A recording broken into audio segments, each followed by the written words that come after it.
Iran का ऐलान, Israel का विनाश शुरू।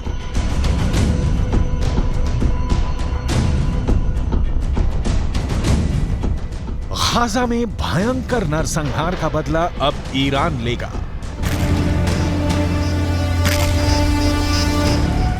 ईरान के सुप्रीम लीडर अली खामनेई ने ऐलान कर दिया है कि भले ही हमास और इजरायल के बीच सीज फायर हो गया हो, लेकिन ईरान गाजा में गिराए गए एक एक इजरायली बम का खूनी बदला जरूर लेगा। ईरान ने यहां तक धमकी दी है कि वो इजरायल और अमेरिका को किसी भी कीमत पर नहीं बख्शेगा और अब इजरायल पर भीषण हमले शुरू हो चुके हैं।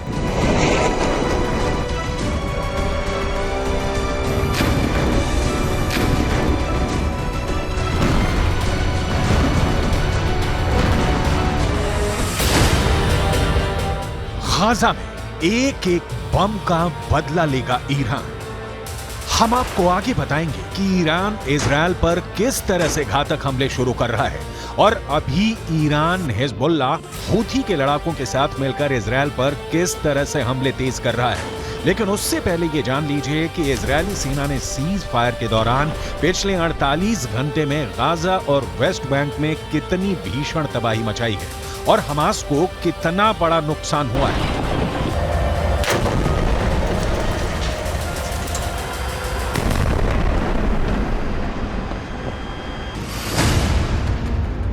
इजरायल सुरक्षा बलों यानी आईडीएफ ने दावा किया है कि पिछले 24 घंटे में हमास के नौसेना बल के कमांडर को उसने मार डाला है।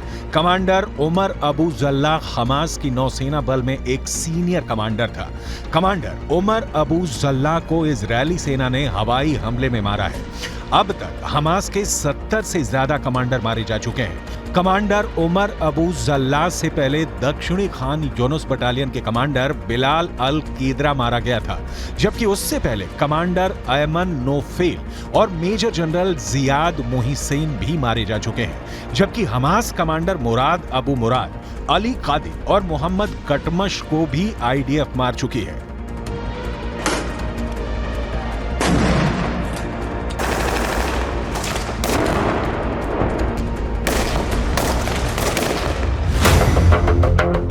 इजरायल को नहीं बचा पाएगा सीज फायर। अब सवाल उठता है कि आखिर इजरायल के सामने ऐसी क्या मजबूरी हुई कि उसे हमास के साथ 4 दिन का सीज फायर करना पड़ा।